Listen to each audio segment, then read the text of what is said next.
تو قومی مکالمہ شروع کرنے کے لیے ضروری پھر نہیں ہے کہ ہم 48 سے شروع کریں، 65 کو بھی کال ہے، 71 کو بھی کال ہے، افغانستان کے معاملے کو بھی کال ہے، کارگل کے معاملے کو بھی دیکھیں، 4 مارشل لاؤ کی بھی بات کریں، اس کے بعد پھر شاید غدار کا یہ جو کھیل ہے غداری کا، یہ اسی صورت ہی ممکن ہوگا کہ ہمیں تمیز ہو جائے کہ کون غدار اس ملک میں رہا، کون محب وطن۔ اس کے دو پہلو ہیں آپ کے سوال کے۔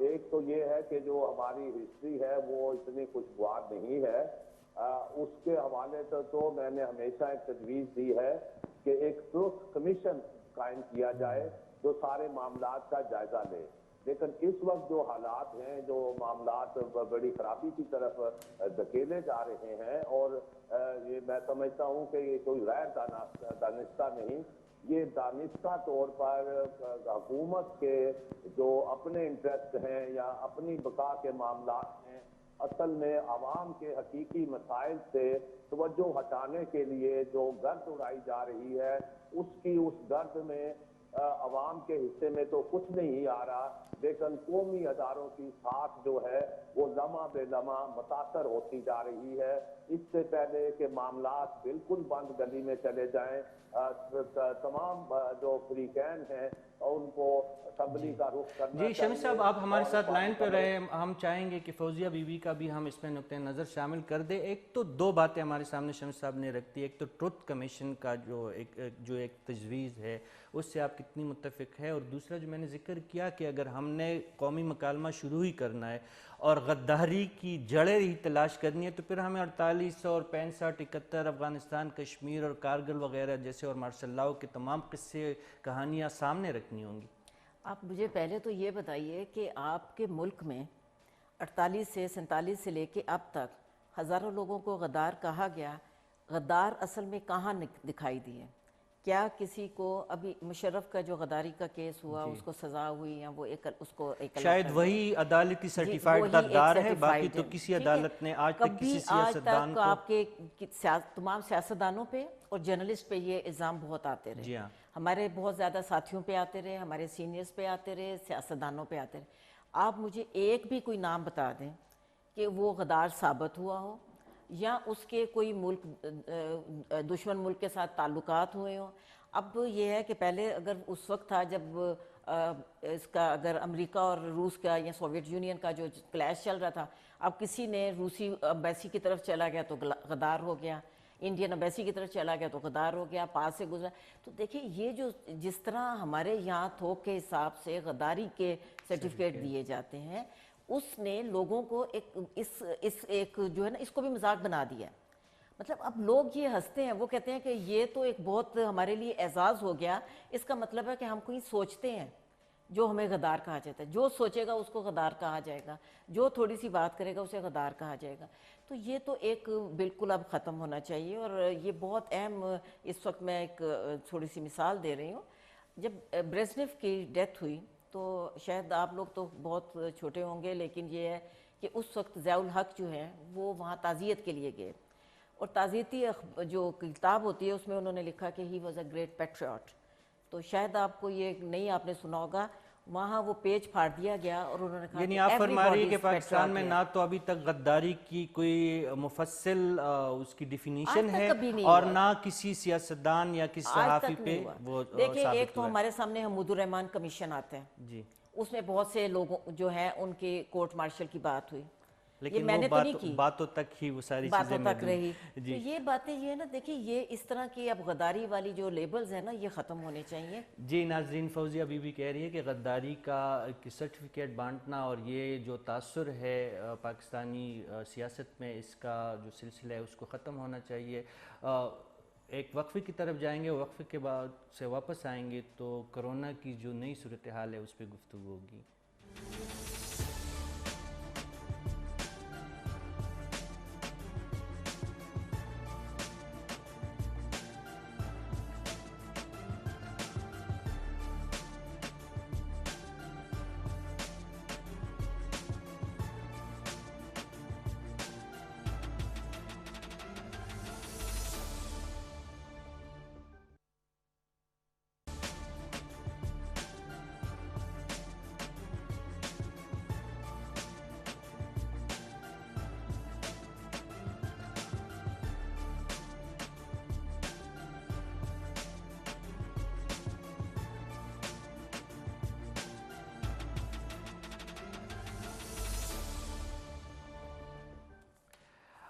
ویلکم بیک سی آر شمسی صاحب، آپ سے جاننا چاہیں گے، آپ نے کل سنا ہوگا عمران خان صاحب سے آپ کی یہی شکایت ہے کہ حکومت عملی اقدامات نہیں کرتی.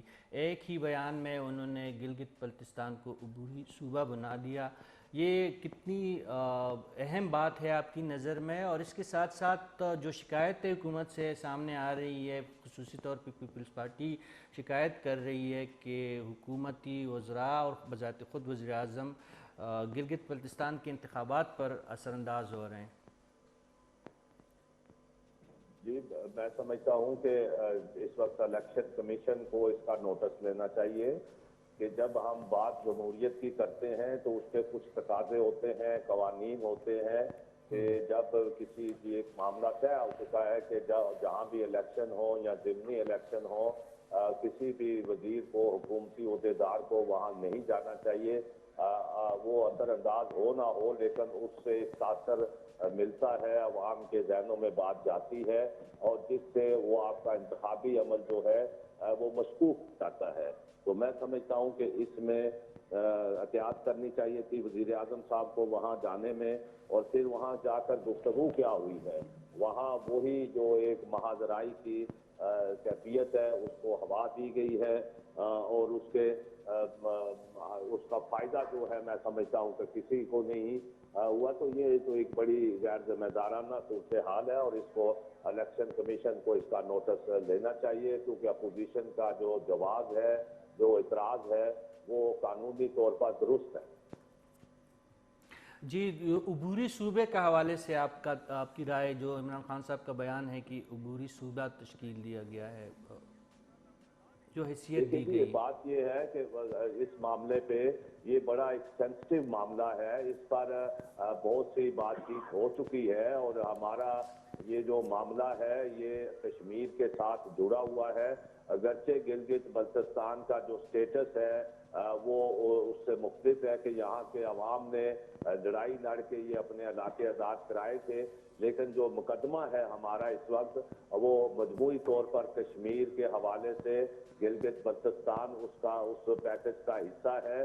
تو ہمیں احتیاط کرنی چاہیے، ہمیں وہ غلطی نہیں دہرانی چاہیے جو نریندر مودی نے کی ہے کہ یک طرفہ طور پر اس کو مقبوضہ کشمیر کے سٹیٹس کو ختم کیا گیا ہے، جس سے مقبوضہ کشمیر میں پہلے ہی بہت اذیتناک صورتحال ہے. ہم چاہتے ہیں کہ ہمارا گلگت بلتستان کے عوام کو جو ان کے حقوق ہیں وہ ملیں، اور اس معاملے میں پارلیمنٹ موجود ہے، وہاں اس پہ ڈسکس کی جائے، تمام پہلوؤں کا جائزہ لیا جائے، اس کے روشن اور تاریخ پہلوؤں پر بات کی جائے تاکہ ہم ایک ذمہ دارانہ کردار ادا کرتے ہوئے. بہت شکریہ شمسی صاحب آپ کا وقت دینے کا، ہم سے بات کرنے کا. فوزیہ بی بی، یہ کرونا کے موضوع پہ ہم جانا چاہیں گے کیونکہ ایک دوبارہ ایک نیا سلسلہ لہر شروع ہو چکی ہے، لیکن اس سے پہلے جس طرح میں نے شمسی صاحب سے جاننے کی کوشش کی، عمران خان صاحب نے جو کل اعلان کیا گلگت بلتستان کو عبوری صوبہ کی حیثیت دینے کا جو بیان ہے، اس بیان کو آپ کتنا اہم سمجھتی ہیں؟ اور اس کے ساتھ ساتھ جو وہاں پہ شکایات حکومت سے جو سامنے آ رہی ہے کہ انتخابات جو ہو رہے ہیں گلگت بلتستان میں، اس میں حکومتی مشینری استعمال ہو رہی ہے. دیکھیں، ایک تو میری سمجھ میں ایک بات نہیں آئی، یہ جو پارلیمنٹ گلگت بلتستان کی ہے اس کو 10 سال ہو گئے، اور یہ مین پرابلم جو ہے وہ اسی وقت سالو ہونا چاہیے تھا. الیکشن اناؤنس ہونے کے بعد پوری طور پہ جو صوبے کا یہ کیا گیا، میرے خیال میں یہ الیکشن سٹنٹ تو بالکل ٹھیک تھا. الیکشن میں آپ اپنے جو بھی ہے ووٹ لینے کے لیے سب کچھ وہ کریں، لیکن اتنی تیزی سے یہ کرتے ہوئے اعلان کرنا لیکن جو اس ہے، کا جگہ ہسائی کا ایک سلسلہ میں شروع ہوا ہے وہی نا. عرض کر رہی کہ یہ ایک سابق مذاق وزیر سا، اعلیٰ گلگت بلتستان حفیظ الرحمان صاحب نے اس کو مسترد کیا ہے. آزاد میں کشمیر وہی کے آپ سے وزیر عرض کر اعظم رہی نے ہوں، نہیں وہ مذاق بنا دیا نا. آپ ایک اعلان سے کر کے دیکھیں، اب پارلیمنٹ ان کی آ رہی تھی نا، 15 نومبر کو الیکشن ہو رہے ہیں، ان کی پارلیمنٹ آ رہی ہے، وہاں وہ ڈیبیٹ کریں، وہاں وہ اپنے صوبے کا مطالبہ بھی کریں. ایک پراپر طریقے سے اگر کی جائے چیز تو وہ نہیں ہوتی. آپ ایک جلسے میں جاتے ہیں اور آپ اعلان کر دیتے ہیں، تو اس کا ہمیشہ یہ اس طرح کی میرے خیال میں وہ جو ہے نا بونس ہو جاتا ہے. اس طرح کے اعلان جو ہوتے الیکشن ہیں وہ کمیشن آف پاکستان کو خصوصی طور پہ جو حکومتی ابھی اس مشینری کے میں استعمال کے الزامات تھے اس کے ابھی حوالے دیکھیے سے نا، حرکت ابھی میں آنی چاہیے. پیپلز پارٹی نے ایک کل بھی لیٹر لکھا تھا اور میرے خیال میں ایک روز قبل بھی لکھا، جس میں ایک وزیر صاحب کے حوالے سے بھی کیا ہے کہ وہ پیسے بانٹ رہے ہیں یا جو بھی اس طرح کی وہاں لالچ دے رہے ہیں. پرائم منسٹر کے حوالے سے بھی دیا. تو یہ کیا ہوگا؟ اس میں جو فضا بڑی اچھی طرح جو بھی کمپین چل رہی تھی آپ اس کو آلودہ کر رہے ہیں. آپ یعنی الیکشن کمیشن اگر چاہے تو اس وقت پری پول ریگنگ کے جو الزامات اگر ہیں اس کو الیکشن کمیشن چاہے تو بالکل کر سکتا ہے. الفاظ جو ہیں وہ بہت واضح طور پہ ریگنگ کیے ہیں. مطلب آپ کہیں بھی جا کے کہتے ہیں جتنے ووٹ ہوں گے اتنے اس سے زیادہ ہم اس علاقے کو پیسہ دیں گے. ٹھیک. فوزیہ بی بھی آپ سے بات ہوگی، لیکن اس وقت ہمارے ساتھ موجود ہے ڈی ایچ او اسلام آباد زعیم ضیاء صاحب. ان سے جاننے کی کوشش کریں گے کہ اس وقت کرونا کی جو صورتحال بنی ہوئی ہے، جو نیا لہر آیا ہے، اس حوالے سے ہم مزید بات کریں گے ان سے. السلام علیکم سر. جی شکریہ. السلام علیکم. آپ سے جاننا چاہیں گے جی، یہ کرونا کی جو ایک نیا لہر اس وقت ہم محسوس کر رہے ہیں، اس حوالے سے جاننا چاہیں گے آپ سے کہ اسلام آباد اور پنڈی میں کیا صورتحال ہے اور ملک کی مجموعی سطح پہ کرونا کا مرض جو ہے واقعی بڑھ رہا ہے. جی بہت شکریہ. میں چونکہ اسلام آباد کو دیکھتا ہوں، as A T T Q کو میں ہیڈ کرتا ہوں اسلام آباد میں، تو میں اسلام آباد کے حوالے سے آپ کو بریف کروں کہ جی آپ کے پلیز. لوگوں کو بھی کہ اسلام آباد میں پچھلے 3-4 ہفتوں کے اندر جو سرج ہے وہ کیسز بڑھ رہے ہیں، اور ہم جو ہماری ٹیمیں ہیں ڈسٹرکٹ ہیلتھ آفس کی اور ministry of national health services کے انڈر میں اور این سی او سی کی گائیڈ لائنس کے مطابق ہم جتنے بھی اسکولس ہیں یا پھر ایئر لائنس کی جو موومنٹ ہے وہ اسلام آباد، جب مختلف علاقوں سے پیشنٹس اسلام آباد میں آتے ہیں ہم تمام کو کیٹر کرتے ہیں. اور جو سرج ہے وہ کسی حد تک تو حقیقت ہے، لیکن چونکہ اگر اس کو موازنہ کریں پچھلے جو مئی کے دوران جو سرج آیا تھا اس سے کافی بہتر ہے. اور اس میں فی الحال چونکہ جو ہمیں سچویشن نظر آ رہی ہے اس میں ہماری ٹیمیں جو ہیں وہ باقاعدہ اس کے اوپر سرویلنس کر رہی ہیں اور کانٹیکٹ ٹریسنگ کر رہی ہیں. تو ہم اپنا کام جو ہے احسن طریقے سے کرنے کی کوشش کر رہے ہیں اور لوگوں سے ہم اپیل کرتے ہیں کہ ایس او پیز کو فالو کریں تاکہ ہم اس کو کنٹین کر سکیں. زعیم صاحب، ہم یہ جاننا چاہیں گے کہ 1 سال قبل جب یہ وبا پوری دنیا میں پھیلی اس وقت تو دنیا کے لیے ایک اجنبی بیماری تھی. ایک تقریباً 12-13 مہینہ ہو چکے ہیں ہم اس بیماری کو پوری دنیا بھگت رہی ہے. کیا تجربہ ہم نے حاصل کیا ہے؟ کیا وہ کچھ استطاعت ہم نے حاصل کی ہے کہ اس بیماری سے بہتر انداز میں ہم لڑ سکیں؟ جی بالکل. دیکھیں شروع میں جب یہ آیا تو آپ نے دیکھا ہوگا کہ ہم چونکہ نئی وبا تھی تو اس دوران میں ہیومن ریسورس کے مسائل ہوتے تھے، جو ہمارے جنرل ادروائز ریسورس ہوتے ہیں ان کی ایشوز ہوتے تھے. کیونکہ ابھی جو ٹیمیں ہیں اسلام آباد کے اندر یا پھر تمام ملک کے اندر وہ ٹرین ہو چکے ہیں اور ان کی ٹریننگ کے بعد اب ان کو یہ پتا ہے کہ اس کو کیسے کنٹین کرنا ہے تو اس کے اوپر کام ہو رہا ہے. ایک اور چیز جو سپلائی اینڈ ڈیمانڈ کا مس میچ ہو رہا تھا شروع میں پرسنل پروٹیکٹیو اکوپمنٹ کے اوپر، وہ بھی اب اسٹریم لائن ہو گیا. تو میرے خیال میں اوور آل کافی جو ہے ریشورنگ سچویشن ابھی تک تو ہے، لیکن آنے والے وقتوں میں اس کا کچھ کہا نہیں جا سکتا کہ کس حساب سے بڑھے گا. رسپانس یعنی بیماری کی کوانٹم کو آپ دیکھتے ہوئے پھر اس وقت ہی بات کی جا سکے گی. ہم آپ سے اسلام آباد کی سطح تک جاننا چاہتے ہیں کہ اسلام آباد کے سرکاری ہسپتالوں میں اس وقت سہولیات کی کیا پوزیشن ہے؟ خدا نخواستہ یہ مرض اگر مزید بڑھتا ہے تو کیا سرکاری ہسپتال اور جہاں پہ جتنے بھی سرکاری طبی مراکز ہے اس مرض سے نمٹنے کے لیے کس حد تک تیار ہے؟ اس حوالے سے ہمیں آگاہ کریں. بالکل. چونکہ یہ پچھلے اس دوران میں کافی پروگریس بھی ہوئی ہے. آپ کو پتا ہوگا کہ اسلام آباد جو انفیکشن کا جو ہاسپٹل ہے وہ بھی تیار کیا. یہ ministry of national health services اور این سی او سی کے تمام جو ایفرٹس ہیں وہ اس کے اوپر ہیں اور بہتری کی سچویشن ہے. ابھی تک اسلام آباد میں جو ہے وینٹیلیٹرز کی یوٹیلائزیشن اتنی زیادہ ابھی کی صورتحال یہ ہے کہ زیادہ یوٹیلائز نہیں ہے، لیکن آنے والے وقتوں میں ضرورت پڑے گی. اس کے اوپر جو ہے وفاقی وزارت جو ہے national health services coordination regulation اس کے اوپر بھرپور طریقے سے کام کر رہی ہے. جی ہم آخری سوال ہم آپ سے یہ جاننا چاہیں گے کہ لاک ڈاؤن کی کیا صورتحال ہے؟ ہم نے نوٹس کیا ہے کہ اسلام آباد میں پنڈی میں جزوی طور پر لاک ڈاؤن کا سلسلہ دوبارہ شروع کر دیا گیا ہے. لارج سکیل پہ لاک ڈاؤن کا یعنی مکمل لاک ڈاؤن کے خدشات کس حد تک ہیں؟ دیکھیں پہلی بات تو چونکہ یہ جو آن گوئنگ پروسیس تھا ہم شروع سے لے کے ابھی تک اسی طرح سے منی مائکرو اسمارٹ لاک ڈاؤنس تو ہم لوگ کر رہے تھے. وہ ان دنوں میں بھی کر رہے تھے کہ جب کورونا کے کیسز کم آئے تھے تو ہم گھروں کو کوارنٹین جب کرتے ہیں تو ہم اس کو بھی لاک ڈاؤن ہی کہتے ہیں.